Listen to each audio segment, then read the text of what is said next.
भक्तजनों, आज आप सुने वैशाख मास का पूर्णिमा का एक साथ सत्यनारायण भगवान का 5 कथा। सत्यनारायण भगवान की जय हो। सत्यनारायण भगवान की जय हो। पहला पाठ सत्यनारायण भगवान का कथा सुनते हैं। एक समय की बात है, नैसीरन तीर्थ में नैनीकादि 88,000 ऋषियों ने श्री सूत जी से पूछा, हे प्रभु, इस कलयुग में वेद विद्या रहित मनुष्यों को प्रभु भक्ति किस प्रकार मिल सकती है और उनका उद्धार कैसे होगा? हे मुनि श्रेष्ठ, कोई ऐसा तप बताइए जिससे थोड़ा समय में ही पुण्य मिले और मनोवांछित फल भी मिल जाए। इस प्रकार की कथा सुनने की हम इच्छा रखते हैं। सबर शास्त्रों के गाता सूत जी बोले, हे विष्णुवो पूज्या, आप सभी ने प्राणियों के हित की बात पूछी है, इसलिए मैं एक ऐसा श्रेष्ठ व्रत को आप लोगों को बताऊंगा जिससे नारद जी ने लक्ष्मी नारायण जी से पूछा था और लक्ष्मीपति ने मुनि श्रेष्ठ नारद जी से कहा था। आप सब इसे ध्यान से सुनिए। एक समय की बात है, योगी राज नारद जी दूसरों के हित की इच्छा लिए अनेकों लोकों में घूमते हुए मृत्युक लोक में आ पहुंचा। यहाँ उन्होंने उनके योनियों में जन्मे पराये सभी मनुष्यों को अपने कर्मों द्वारा अनेकों दुखों से पीड़ित देखा। उनका दुख देख नारद जी सोचने लगे कि कैसे यत्न किया जाए जिसके करने से निश्चित रूप से मानव के दुखों का अंत हो जाए। इसी विचार पर मनन करते हुए वो विष्णु लोक में गए। वहाँ वो देवों के ईश्वर भगवान नारायण की स्तुति करने लगे, जिनके हाथों में शंख चक्रा गादा और परदुम थे, गले में वरमाला पहने हुए थे। स्तुति करते हुए नारद जी बोले, हे भगवान, आप अत्यंत शक्ति से संपन्न है, मन और वाणी भी आपको नहीं पा सकती है। आपका आदि मध्यम और अंत नहीं है। निर्गुण स्वरूप दृष्टि के कारण भक्तों के दुखों को दूर करने वाले आपको मेरा नमस्कार है। नारद जी की स्तुति सुनकर विष्णु भगवान बोले, हे मुनि श्रेष्ठ, आपके मन में क्या बात है? आप किस काम के लिए पधारे हैं? उसे निसंकोच होकर कहिए। इस पर नारद मुनि बोले कि मृत्यु लोक में अनेक योनियों में जन्मे मनुष्य अपने कर्मों के द्वारा अनेकों दुख से दुखी हो रहे हैं। हे नाथ, आप मुझ पर दया रखते हैं तो बताइए कि वो मनुष्य थोड़े प्रयास से ही अपने दुखों से कैसे छुटकारा पा सकते हैं? श्री हरि बोले, हे नारद, मनुष्यों की भलाई के लिए तुमने बहुत अच्छी बात पूछी है, जिसके करने से मनुष्य मोह से छूट जाता है। उसे सुनो। सरक लोग वो मृत्युक लोक के दोनों में एक दुर्भा उत्तम व्रत है जो पुण्य देने वाला है। आज प्रेम बस होकर मैं उसे तुमसे कहता हूँ, सत्यनारायण भगवान का यह व्रत अच्छी तरह विधान पूर्वक करके मनुष्य तुरंत ही यहाँ सुख भोग कर मरने पर मोक्ष पाता है। श्री हरि के वचन सुन नारद जी बोले कि उस व्रत का फल क्या है और उसका विधान क्या है, यह व्रत किसने किया था, इस व्रत को किस दिन करना चाहिए, सभी कुछ विस्तार से बताइए। नारद की बात सुनकर श्री हरि बोले, दुख व शोक को दूर करने वाला यह व्रत सभी स्थानों पर विजय दिलाने वाला है। मानव को भक्ति और श्रद्धा के साथ शाम को सत्यनारायण की पूजा धर्म परायण होकर ब्राह्मणों बंधुओं के साथ करनी चाहिए। भक्ति भाव से ही नवबेग केला का फल, घी, दूध और गेहूं का आटा सवाए ले गेहूं के स्थान पर साठी का आटा, शक्कर और गुड़ लेकर वो सभी भसन योगों पदार्थों को मिलाकर भगवान का भोग लगाए। ब्राह्मणों सहित बंधुओं को भी भोजन कराए। उसके बाद सवाए भोजन करे। भजन कीर्तन के साथ भगवान की भक्ति में लीन हो जाए। इस तरह से सत्यनारायण भगवान का यह व्रत करने पर मनुष्यों की सारी इच्छाएं निश्चित रूप से पूरी होती है। इस काली काल अर्थात कलयुग में मृत्युक लोक में मोक्ष का यही एक सरल उपाय बताया गया है। कथा का प्रथम अध्याय संपूर्ण समाप्त हुआ। श्री मन नारायण नारायण नारायण, भज मन नारायण नारायण नारायण।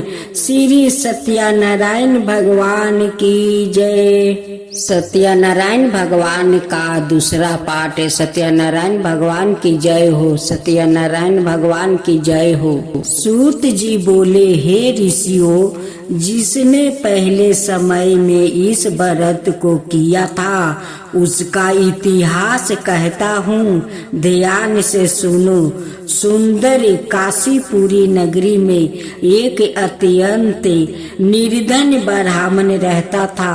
भूख प्यास से परेशान वो धरती पर घूमता रहता था। ब्राह्मण से प्रेम करने वाले भगवान ने एक दिन ब्राह्मण का भेष धारण कर उसके पास जाकर पूछा, हे वीर पे, नित दुखी होकर तुम पृथ्वी पर क्यों घूमते हो? दीन ब्राह्मण बोला, मैं निर्धन ब्राह्मण हूँ, भिक्षा के लिए धरती पर घूमता हूँ। हे भगवान, यदि आप इसका कोई उपाय जानते हो तो बताइए। वृद्ध ब्राह्मण कहता है कि सत्यनारायण भगवान मनोवांछित फल देने वाले हैं, इसलिए तुम उनका पूजन करो। इसे करने से मनुष्य सभी दुखों से मुक्ति हो जाता है।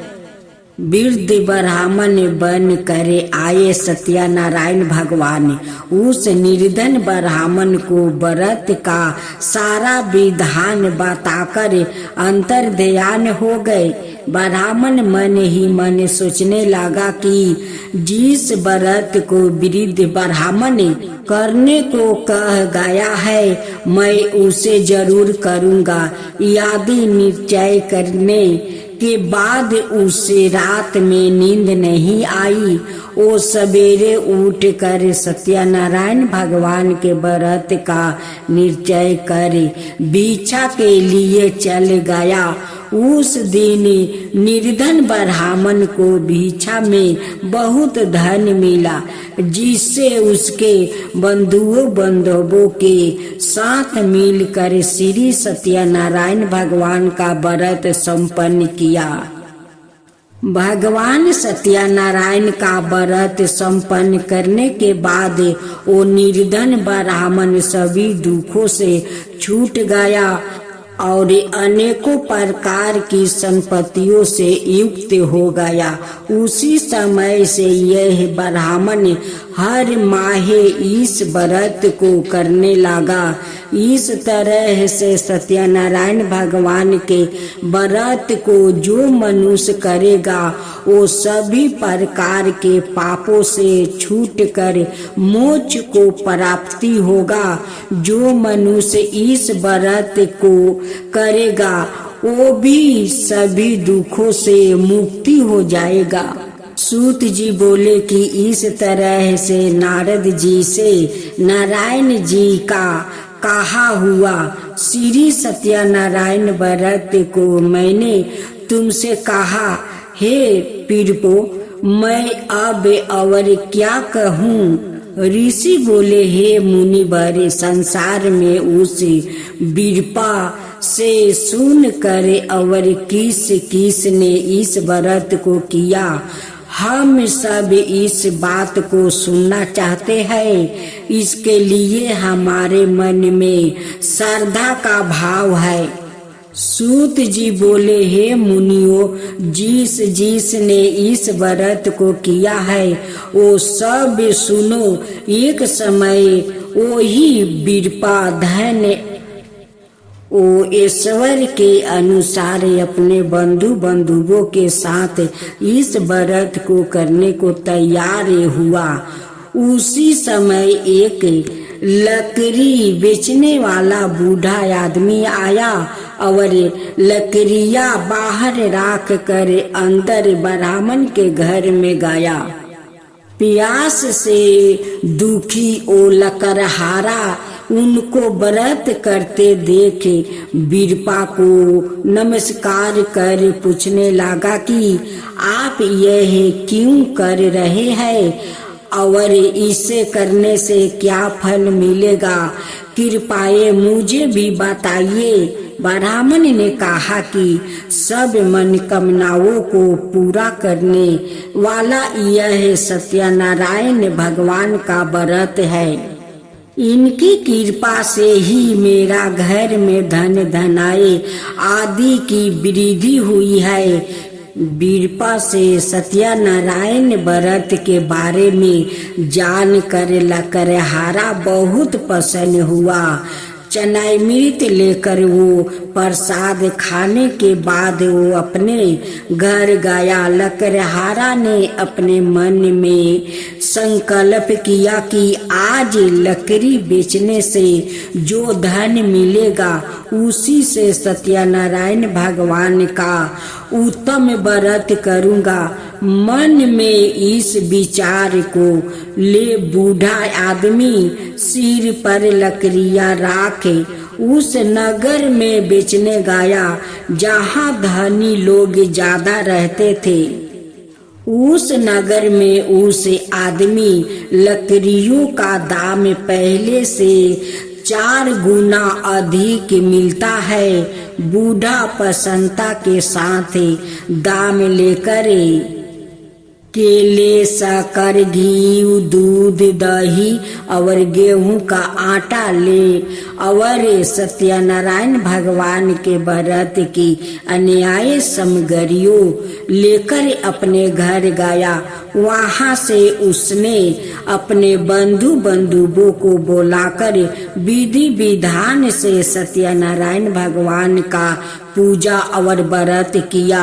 इस व्रत के प्रभाव से वो बूढ़ा लकड़हारा धन पुत्र आदि से युक्त होकर संसार के समस्त दुख भोगे अंत काल में वैकुंठ धाम चला गया। कथा का 2वां अध्याय संपूर्ण हुआ। श्रीमन नारायण नारायण नारायण। भज मन नारायण नारायण नारायण। श्री सत्यनारायण भगवान की जय। सत्यनारायण भगवान का तीसरा पाठ। सत्यनारायण भगवान की जय। सत्यनारायण भगवान की जय। सूत जी बोले, हे श्रेष्ठ मुनियों, अब आगे की गाथा कहता हूँ।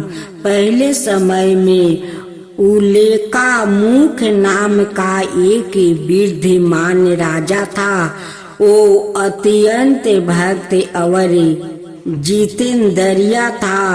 प्रतीत दिन देवों स्थानों पर जाता और निर्धनों को धन देकर उनके कष्ट दूर करता था। उसकी पत्नी कमल के समान मुख वाली थी, सती साध्वी थी। भरतशिला नदी के तट पर उन दोनों ने सत्यनारायण भगवान का व्रत किया।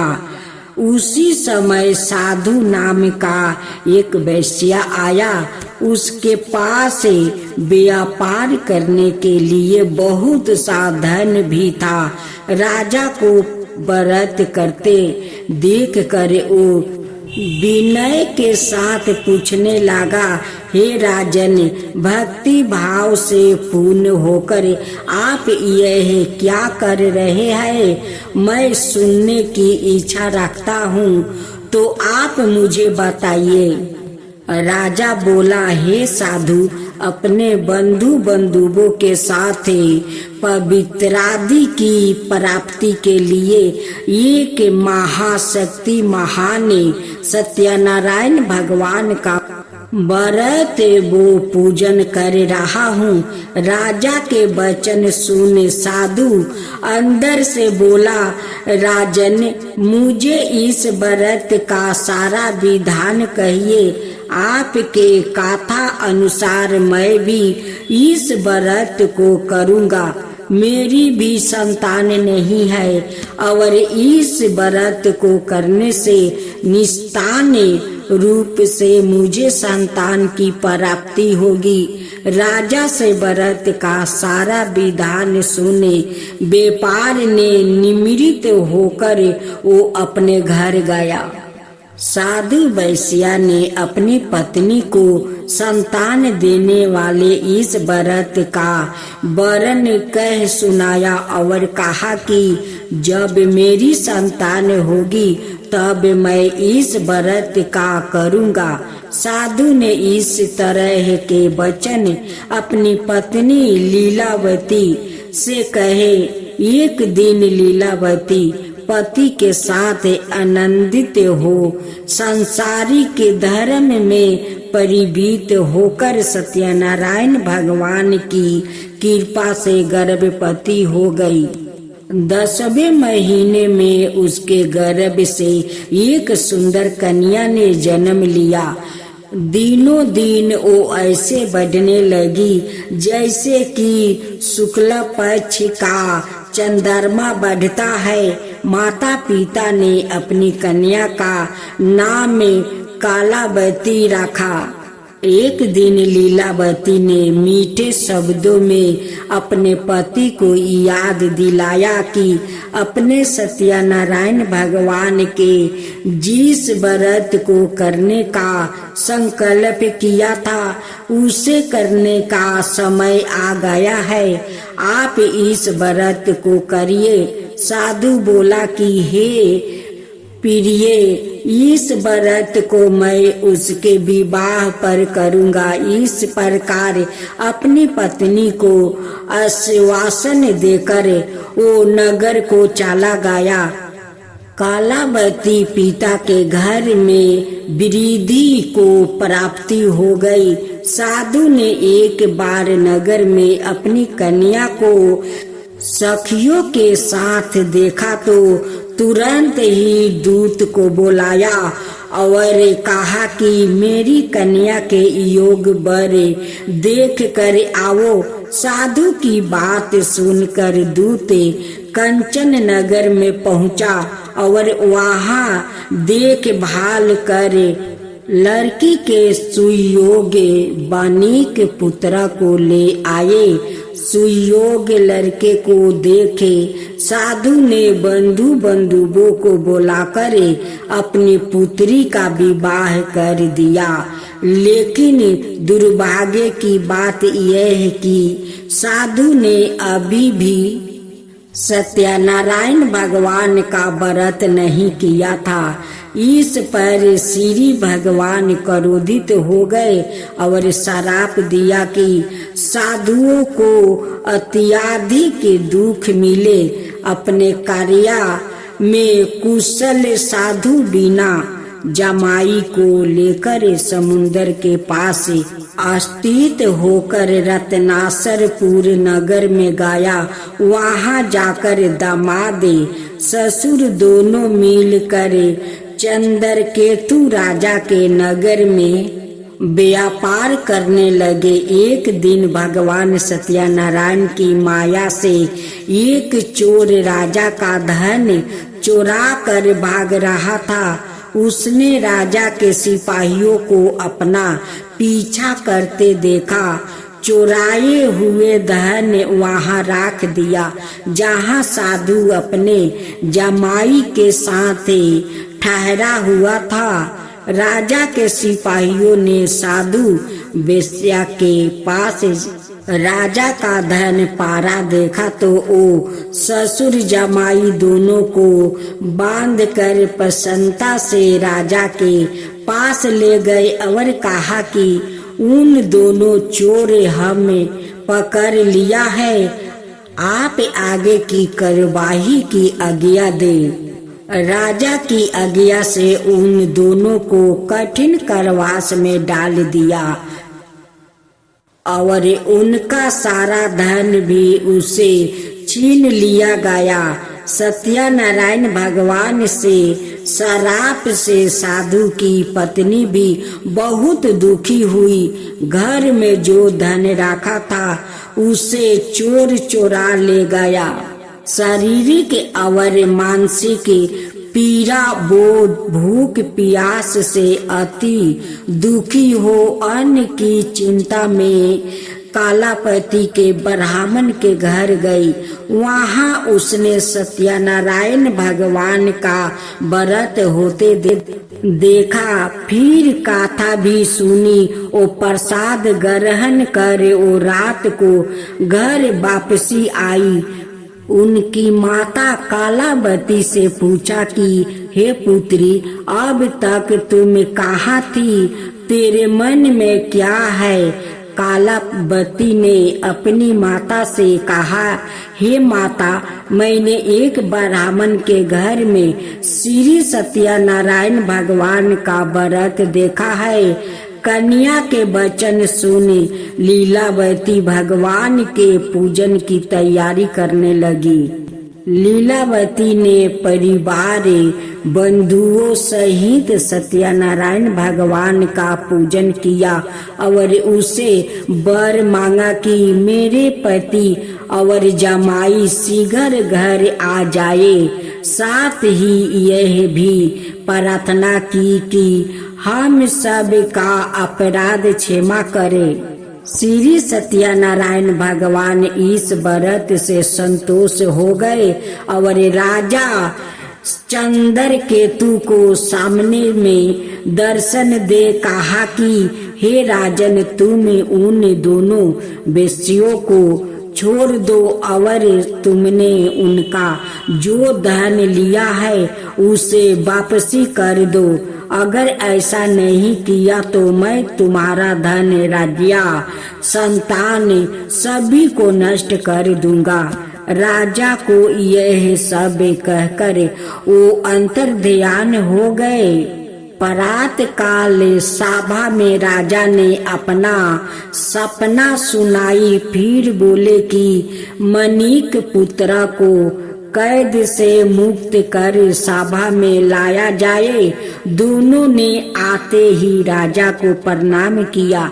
राजा मीठी वाणी में बोला, हे महानुभावो, भाग्या बस ऐसा कठिन दुख तुम्हें प्राप्ति हुआ है, लेकिन अब तुम्हें कोई भय नहीं है।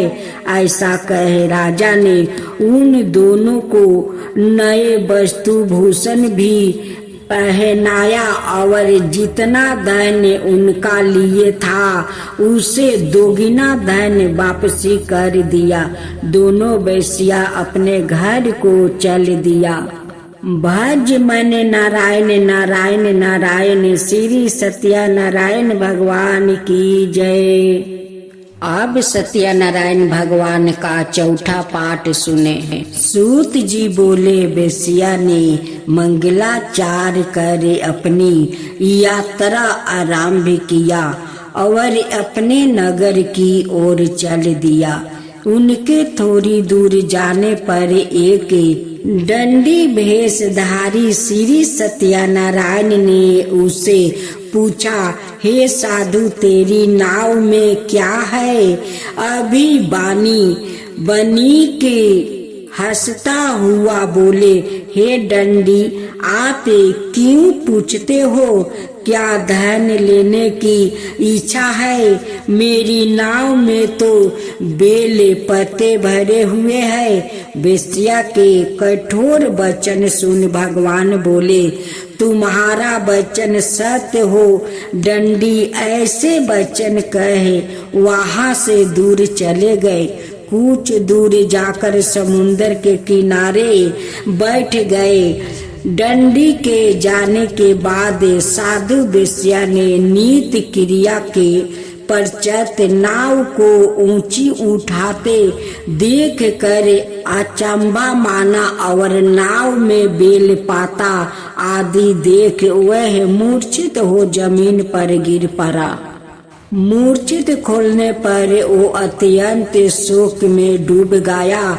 तब उसका दामाद बोला कि आप शोक ना मनाए, यह दंडी का श्राप है, इसलिए हमें उनकी शरण में जाना चाहिए, तभी हमारी मनोकामना पूरी होगी। दामाद की बात सुनकर वो दंडी के पास पहुंचा और अत्यंत भक्ति भाव से नमस्कार करके बोला, मैंने आपसे जो असत्य वचन कहे थे उनके लिए मुझे क्षमा दे। ऐसे कहकर वो महान शोकातुर हो रोने लगा। तब दंडी भगवान बोले, हे मनिक पुत्रा, मेरी आज्ञा से बार बार तुम्हें दुख प्राप्ति हुआ है। तू मेरी पूजा से विमुख हुआ। साधु बोला, हे भगवान, आपकी माया से ब्राह्मण आदि देवता भी आपके रूप को नहीं जानते, तब मैं अज्ञानी कैसे जान सकता हूँ? आप प्रसन्न हुए, अब मैं समर्था के अनुसार आपकी पूजा करूँगा। मेरी रक्षा करो और पहले के समान नौका में धन भर दो। साधु वेश्या के भक्ति पूर्वक वचन सुनकर भगवान प्रसन्न हो गए और उसकी इच्छा अनुसार वरदान देकर अंतर्ध्यान हो गए। ससुर जमाई जब नाव पर आए तो नाव धन से भरी हुई थी। फिर वही अपने अन्यायी साथियों के साथ सत्यनारायण भगवान का पूजन कर अपने नगर को चल दिया। जब नगर के नजदीक पहुंचे तो दूत को घर पर खबर करने के लिए भेज दिया। दूत साधु की पत्नी को प्रणाम कर कहता है कि मालिक अपने दामाद सहित नगर के निकट आ गए हैं। दूत की बात सुनकर साधु की पत्नी लीलावती ने बड़े हर्ष के साथ सत्यनारायण भगवान का पूजन कर अपनी पुत्री कालावती से कहा कि मैं अपने पति के दर्शन को जाती हूँ, तू कार्य पूरा कर शीघ्र आ जा। माता के ऐसा वचन सुनकर कालावती जल्दी से प्रसाद छोड़े अपने पति के पास चली आई। प्रसाद के उल्लंघन के कारण श्री सत्यनारायण भगवान रूठ हो गए और नाव सहित उसके पति को पानी में डुबो दिया। कालापति अपने पति को वहां ना पाकर रोती हुई जमीन पर गिर गई। नौका को डूबा हुआ देखे, कन्या को रोता देखे साधु दुखी होकर बोला कि हे प्रभु, मुझसे और मेरा परिवार से जो भूल हुई है उसे क्षमा करो। साधु के दीन वचन सुनकर सत्यनारायण भगवान प्रसन्न हो गए और आकाशवाणी हुई, हे साधु, तेरी कन्या मेरे प्रसाद को छोड़कर आई है, इसलिए उसका पति अदृश्य हो गया है। यदि वो घर जाकर प्रसाद खाकर लौटती है तो इसे इसका पति अवश्य मिलेगा। ऐसी आकाशवाणी सुने कालापति घर पहुंचकर प्रसाद खाती है और फिर आकर अपने पति के दर्शन करती है। उसके बाद साधु ने अपने बंधुओं सहित सत्यनारायण भगवान का विधि विधान से पूजन करता है। इस लोक का सुख भोग वो अंत में सरग जाता है। श्री मन नारायण नारायण नारायण भज मन नारायण नारायण। श्री सत्यनारायण भगवान की जय। सत्यनारायण भगवान का 5वां पाठ। सूत जी बोले, हे ऋषियों, मैं और भी एक कथा सुनाता हूँ, उसे भी ध्यान पूर्वक सुनो। प्रजा पालन में नील तिलिंग ध्वज नाम का एक राजा था। उसने भी भगवान का प्रसाद त्याग कर बहुत ही दुख सहन किया है। एक बार वन में जाकर वन पशुओं को मारकर वो बर के पेड़ के नीचे आया। वहां उसने ग्वाला को भक्ति भाव से अपने बंधुओं सहित सत्यनारायण भगवान का पूजन करते देखा। अभिमान वश राजा ने उन्हें देखकर भी पूजा स्थान में नहीं गया और ना ही उसने भगवान को नमस्कार किया। गौवालों ने राजा को प्रसाद दिया, लेकिन उसने वो प्रसाद नहीं खाया और प्रसाद को वो ही छोड़ वहां अपने नगर को चला गया। जब वो नगर में पहुंचा तो वहां सब कुछ तहस नहस हुआ पाया, तो वो शीघ्र ही समझ गया कि यह सब भगवान ने ही किया है। वो दोबारा गोवालों के पास पहुंचा और विधि पूर्वक पूजा करके प्रसाद खाया, तो सत्यनारायण भगवान की कृपा से सब कुछ पहले जैसे हो गया। शीघ्र काल तक सुख भोगने के बाद मरणोपरांत उसे स्वर्ग लोक की प्राप्ति हुई। जो मनुष्य परम दुर्लभा इस व्रत को करेगा तो भगवान सत्यनारायण की अनुकंपा से उसे धन धनाय की प्राप्ति होगी। निर्धन धनी हो जाता है, भय मुक्त हो जीवन जीता है। संतानहीन मनुष्य को संतान सुख मिलता है और सारे मनोरथ पूर्ण होने पर मानव अंत काल में वैकुंठ धाम को जाता है।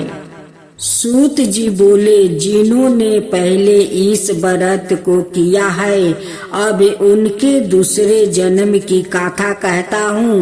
वृद्ध सातानंद ब्राह्मण ने सुदामा का जन्म लेकर मोक्ष की प्राप्ति की। लकड़हारा ने अगले जन्म में निष्ठा बनकर मोक्ष प्राप्ति किया। उल्का नाम का राजा दशरथ होकर वैकुंठ गए। साधु नाम के वेश्या ने मोर ध्वज बनकर अपने पुत्र को आरे से चीर कर मोक्ष पाया। महाराजा तिलिंग ध्वज ने स्वायंभू होकर भगवान में भक्ति युक्त हो कर्म कर मोक्ष पाया। जय लक्ष्मी रमना स्वामी जय लक्ष्मी रमना सत्य नारायण स्वामी जन पादक हरना। जय लक्ष्मी रमना स्वामी जय लक्ष्मी रमना।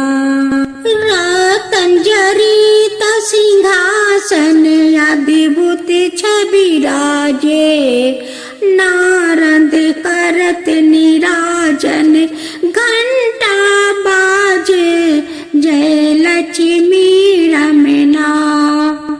परकट भयो काली करन जीनो को दर्शन दियो।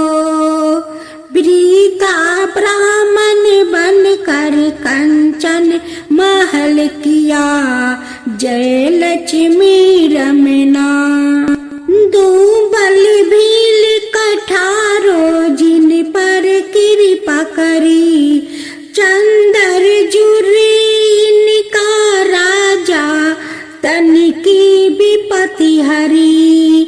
जय लक्ष्मी रमना। बेसिया मनोरथ पायो सरिदा तज दी नहीं। सो फल भोगियो प्रभु जी फिरी स्तुति की नहीं। जय लक्ष्मी रमना। भाव भक्ति के कारण छिन छिन रूप धरो। श्रद्धा धारण की नहीं तिनको काज सवारो। जय लक्ष्मी रमना। गोवाल बाल संग राजा बन में भक्ति करी। मन बचित फल दिन हो तीन दयालु हरी। जय लक्ष्मी रमना। चढ़त प्रसाद सवाए के दली फल मेवा। धूप दीप तुलसी से राजी सती देवा। जय लक्ष्मी रमना। सत्या नारायण जी की आरती जो कोई नर गावे। रिद्धि सिद्धि सुखी संपत्ति सहज रूपी पावे। जय लक्ष्मी रमना स्वामी जय लक्ष्मी रमना।